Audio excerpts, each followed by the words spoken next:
Imagine everything you have ever been told about the death of Jesus being built on sand, and imagine that for centuries, people have bowed before an image that never truly existed the way they were told. Because the crucifixion, the very event said to be the cornerstone of Christian faith, carries within it gaping holes, contradictions, and a trail of silence so deafening that it should make every thoughtful person pause.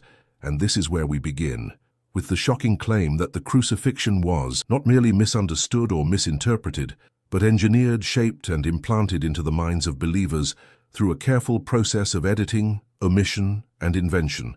And the first proof lies in the very sources that Christians cling to most desperately, the Gospels themselves.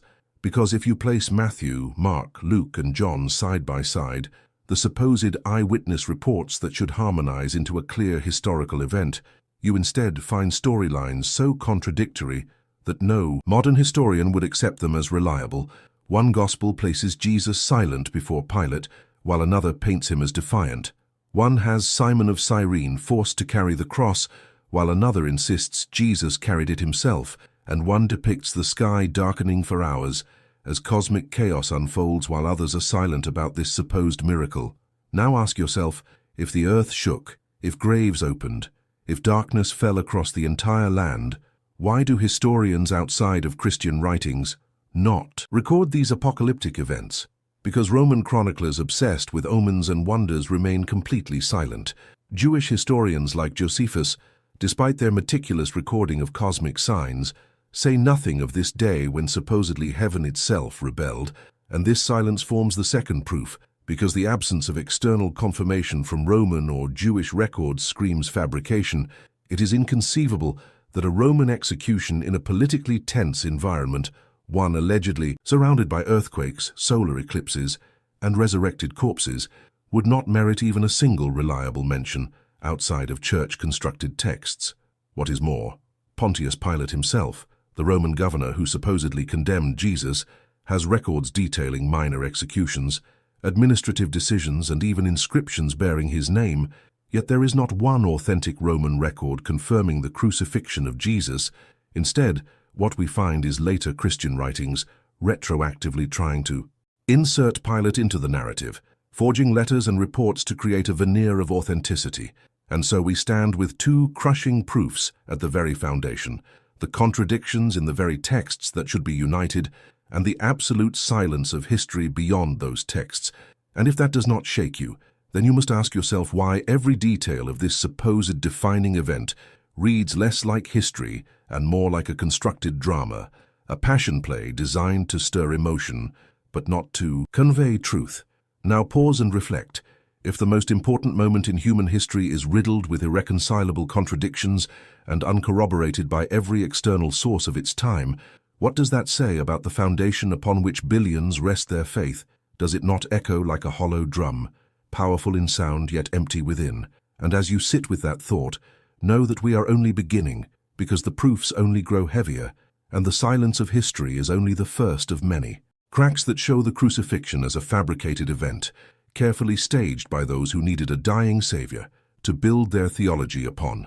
Words so shocking that they beg the question, if the crucifixion never happened, what else has been a lie all along? What else have we been taught to believe without evidence? And how much longer can the silence be ignored? Remain with me, because the story is about to descend even deeper into the labyrinth of deception, and each step will make it harder for you to ever look at the crucifixion story the same way again. For once the truth is unveiled, it can never be unseen, and what was once sacred will reveal itself as invention, manipulation, and myth carried forth under the name of truth. If the first two proofs shook the ground beneath the crucifixion story, the next layers of evidence will expose why the event was fabricated, because when we strip away the veil of blind faith, we discover that the crucifixion narrative served political and theological agendas far more than it served history. And here lies the third proof, the role of Rome itself, because crucifixion was not simply an execution method, but a highly public and deeply political display designed to send a chilling message to all who opposed imperial rule. Romans did not crucify in silence. They made spectacles of it, lining the roads with crosses, boasting about their dominance, and meticulously recording events that could intimidate subjects. Yet in the case of Jesus, the so-called King of the Jews condemned for treason, we find no Roman archives, no imperial decrees, no proclamations, nothing. And this absence is not trivial. It is fatal to the claim, because a man condemned as a political threat and crucified at Passover in front of crowds should have ignited records. Yet only Christian texts decades later tell this story, revealing that the tale was crafted not by the state, but by the church. And the fourth proof ties directly into this, because if crucifixion was truly the means of execution, the burial narrative makes no sense. Romans never granted crucified criminals honorable burials. Bodies were left to rot as warnings, thrown into mass graves, or eaten by scavengers. Yet the Gospels insist Jesus was given a pristine tomb, provided by a wealthy disciple, watched over by mourners, treated with spices and cloth, a story that aligns far more with Jewish honor and theological drama than Roman practice. Historians point out this burial account violates every known Roman policy, meaning it is a literary device to exalt Jesus in death rather than a reflection of fact. Now pause with me, because when you realize that the very punishment Rome perfected as public shame was rewritten by Christian storytellers into a sacred burial, you see fabrication, you see transformation of a brutal reality into symbolic theater. And that makes you ask, who benefited from rewriting the humiliation of crucifixion into a glorious burial? The answer is clear. The early church, because they needed their Savior not to rot on a cross, but to emerge as a king who even in death was honored, respected, and vindicated.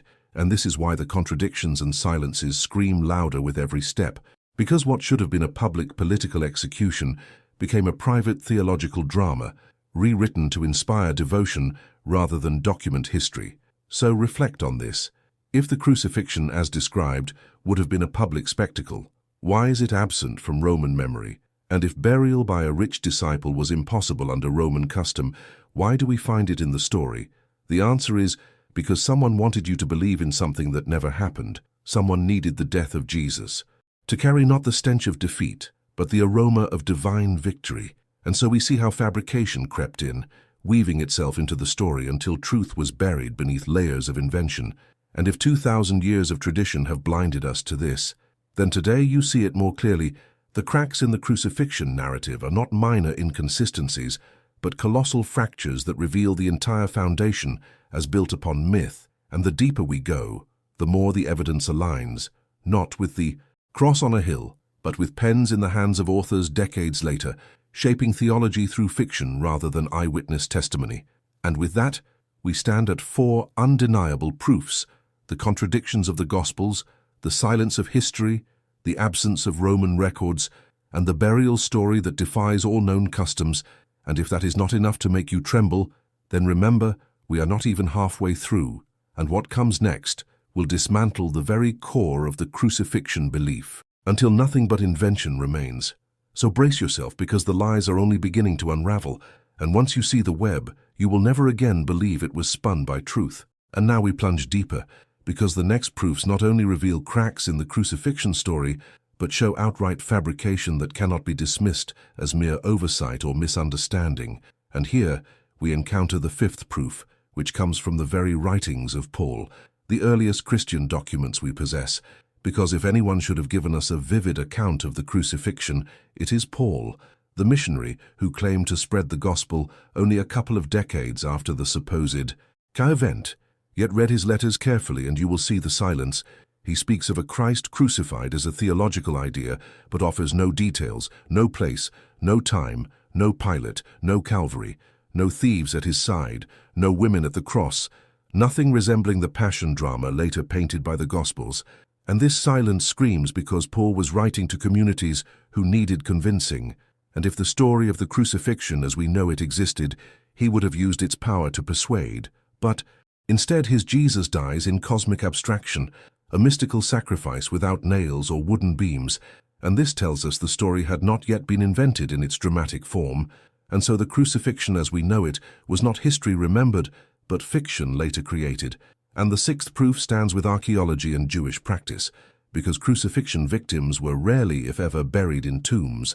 They were discarded, and archaeology confirms this with the discovery of skeletal remains from crucifixions where bones were left pierced, damaged and disposed of without honor, never carefully wrapped and sealed in wealthy tombs. Jewish law itself considered crucified victims cursed, defiled, and unworthy of ceremonial burial. Yet the Gospels present a sanitized story where the Jewish elite supposedly fought for the body of Jesus to receive respectful rites, a contradiction so glaring that historians know this was theological invention, not cultural reality, because Jewish authorities were not lobbying Rome for the dignity of a condemned blasphemer. They were distancing themselves from him. Yet the story rewrites reality so believers would see Jesus as chosen even in death, and the more we examine the evidence, the clearer it becomes that the crucifixion tale was sculpted not from memory, but from need, from the desire of early church leaders to give meaning to the death of their figurehead, to align it with prophecies, to construct a passion play that would stir hearts. For centuries now reflect on this. If Paul himself never described the crucifixion in detail, if archaeology denies the burial story, if Jewish law would never have allowed the treatment described, then how can we continue to claim this event as historical? How can we say with confidence that it happened as written, when every shred of evidence points to the opposite, that the drama of the cross was a fabrication inserted into texts to turn a movement into a religion, a teacher into a savior, a death into a myth? And you must ask yourself, how many centuries of worship have been built upon this silence, this contradiction, this fabrication? And if faith is meant to be truth, what happens when the very foundation collapses under scrutiny? Because every word you have heard so far dismantles the story, leaving nothing but invention. And we are not finished, because the next proofs will reveal how the crucifixion was not only fabricated, but borrowed, copied, and reshaped from older myths. And once you see the parallels, you will realize that the cross was never history, but theater dressed as destiny, and that realization will change forever how you look at the symbol that has dominated 2 millennia of belief. As we continue tearing through the illusions that have kept billions convinced for centuries, we reach the 7th proof, and it is perhaps the most devastating because it shows that the crucifixion story was not even original, but borrowed from older pagan myths of dying and rising gods. Long before Jesus, the world already had Attis, Dionysus, Osiris, and Mithras, figures who were said to have suffered, died, and returned, their deaths serving as cosmic sacrifices for their followers. Their stories filled with symbolism of blood, renewal, and victory over death. And when we place these myths beside the crucifixion narrative, the parallels scream fabrication, because the supposed uniqueness of Jesus collapses into recycled mythology. The Romans and Greeks who shaped the world of the early church were already immersed in tales of divine beings whose deaths brought salvation, and the early Christians, eager to compete in this spiritual marketplace, wove their own version, creating a crucifixion scene that mirrored pagan archetypes, but branded it as history. And this brings us to the 8th proof, the deliberate theological motive of early church leaders, because without a dramatic death, the figure of Jesus would have remained another forgotten preacher in Judea, his teachings perhaps admirable, but his legacy weak. Yet with the crucifixion story, with the image of a God suffering and bleeding for humanity, they created an emotional core that could bind communities, inspire devotion, and demand loyalty. Fabrication became necessity because without it the movement would collapse. And so gospel authors carefully shaped every detail, aligning the story with Hebrew prophecies while borrowing themes from pagan myths, blending them into a narrative that sounded divine yet felt relatable. The suffering savior motif gave them a powerful weapon, one that transcended cultures and broke down barriers. But when we recognize it as borrowed, we see that it was never history. It was myth repackaged, designed to compete and to conquer, and this realization should shake the very cross itself in your mind, because the death of Jesus as told was not recorded fact, but borrowed fiction, a mosaic of older myths and theological need. And when we strip that away, the figure that remains is unrecognizable, not a God crucified for humanity, but a man whose story was rewritten until he fit the mold of every dying God myth before him. And now pause with me and reflect. If the crucifixion story was borrowed and shaped to fulfill needs, does it not reveal that the event was never meant to be history, but theater, staged on the page for audiences desperate for meaning? And if the core of faith rests on myth disguised as fact, then what does that say about everything else built upon it? And if this realization makes you uneasy, it should, because truth is never comfortable. Truth disrupts. Truth demands we see through the lies, and that is exactly what we are uncovering. Here, not a minor discrepancy, not a small misunderstanding, but the wholesale fabrication of an event that billions hold sacred. And once you see it, you cannot unsee it, because every time you look at the cross from this moment on, you will see not history but invention, not sacrifice but strategy, not divine truth but human fabrication. And though it may feel like the ground is vanishing beneath you, remember that reality stands stronger without the illusions, and the 9th and 10th proofs will leave no doubt that the crucifixion was fabricated and that the Church has known it all along. And here we arrive at the final descent into the truth that the Church never wanted you to see, because the 9th proof reveals the hand of deliberate editing by councils and church authorities who, centuries after the supposed event, gathered to decide which stories would survive and which would be silenced. And it was in these councils, such as Nicaea and others, that the crucifixion narrative was solidified into dogma, polished, canonized, and declared untouchable.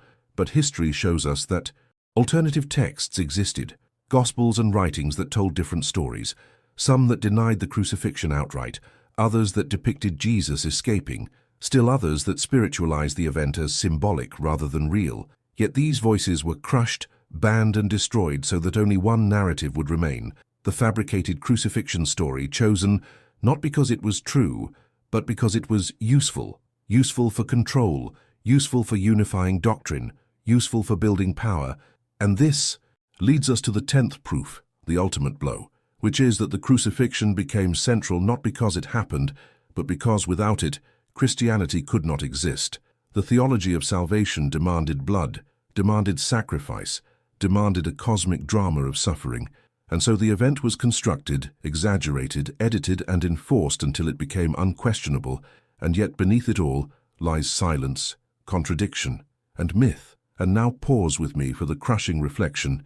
If the crucifixion was fabricated, then the foundation of Christianity as you know it collapses, because without the cross, there is no redemption story. Without the cross, there is no resurrection. Without the cross, there is no theology of sacrifice. And if all of that falls away, then what remains is the truth that the figure of Jesus was transformed by human hands into something he never was. And that transformation was not the work of God, but of councils, scribes, and leaders who understood that a dying Savior could command devotion in ways a living teacher never could. And so the cross became their tool, their invention, their masterpiece of fabrication. But now exposed, it becomes their undoing. Because once you know the truth, you cannot unknow it. Once you see the fabrication, you cannot pretend it is fact. And as this revelation settles within you, you must ask yourself, what will you do with this knowledge? Will you cling to the illusion or embrace the truth? Will you choose comfort or reality? Will you continue to bow to a story written by men, or will you stand free in the light of what truly happened? And if this truth has already shaken you, imagine what more we will uncover together. Because the crucifixion is not the only fabrication, and the lies do not end here. They spread through every corner of the texts, waiting to be revealed. And if you want to continue breaking free from the illusions, then stay with me, because what is coming next will shake even deeper. So subscribe.